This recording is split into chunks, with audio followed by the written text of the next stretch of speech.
5 minutes de français avec Pierre.com. Salut tout le monde, bienvenue dans 5 minutes de français. Aujourd'hui, on vous emmène sous terre, car on va parler des catacombes de Paris. Et pour ça, je suis avec Sébastien. Salut Sébastien. Salut Judith, salut à tous. Alors là, tu m'as donné la chair de poule, rien qu'en prononçant le mot catacombe. C'est vrai que c'est un peu mystérieux, voire un peu flippant. D'ailleurs, on commence avec une petite question pour vous qui nous écoutez. Combien de squelettes, environ, sont entreposés dans les catacombes de Paris? A. 200 000, B. 1 million, C. 6 millions. Moi, je dirais 1 million, mais ça me paraît énorme. Tu nous donneras la réponse à la fin de l'épisode, Judith. Oui, avec plaisir. Alors pour ceux qui ne connaissent pas du tout les catacombes de Paris, ce sont d'anciennes carrières souterraines, c'est-à-dire des tunnels creusés sous la ville pour extraire de la pierre. Exactement. Et à la fin du XVIIIe siècle, Paris avait un gros problème. Les cimetières étaient pleins à craquer, notamment celui des Innocents en plein centre-ville. Du coup, la ville a décidé de transférer les ossements dans les anciennes carrières, ce qui a donné naissance aux fameuses catacombes. Et ils ont fait ça pendant plusieurs décennies, en pleine nuit, pour ne pas choquer les habitants. Imagine les charrettes pleines d'eau qui traversaient Paris à la tombée du jour. Ah oui, c'était assez macabre comme ambiance. Mais à l'époque, il fallait bien trouver une solution. Et ce n'est pas un petit projet.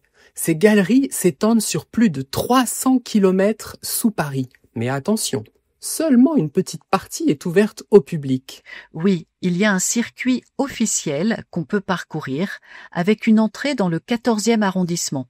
Mais il existe aussi des parties interdites, appelées les catacombes sauvages, où certains aventuriers clandestins se rendent.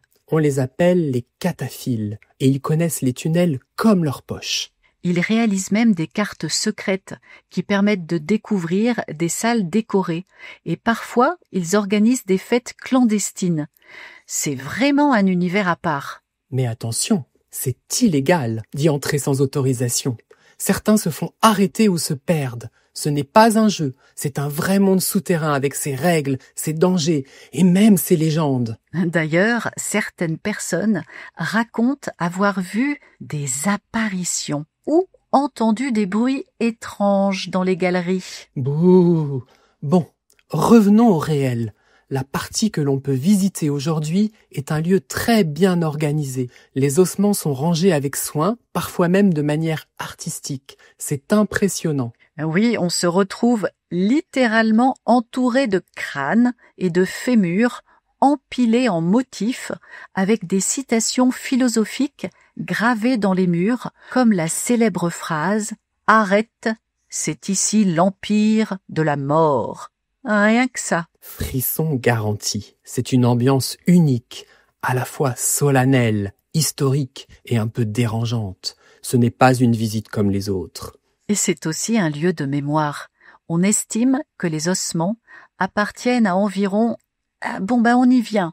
Tu veux la réponse à la question du début? Allez, vas-y, je suis prêt. Alors, la bonne réponse, c'est 6 millions de personnes. C'est énorme, non? 6 millions, je ne m'attendais pas à autant. C'est comme toute la population de la région parisienne sous terre. C'est horrible, non? Et pourtant, ça reste un lieu assez méconnu pour beaucoup de touristes. Oui, quand on pense à Paris, on imagine la Tour Eiffel ou le Louvre, pas forcément un ossuaire géant sous nos pieds. Oui. Bon, comme d'habitude, on vous explique maintenant quelques mots et expressions utilisées dans cet épisode. Au tout début de l'épisode, j'ai utilisé l'expression « avoir la chair de poule ». Ça veut dire trembler soit de froid, soit de peur. On a aussi utilisé le mot « flippant ». C'est un mot familier pour dire « effrayant ». Angoissant. Et enfin, le mot très spécifique, cataphile, qui est un mot qui sert à désigner les personnes passionnées par les catacombes de Paris. Voilà, c'est la fin de notre voyage souterrain.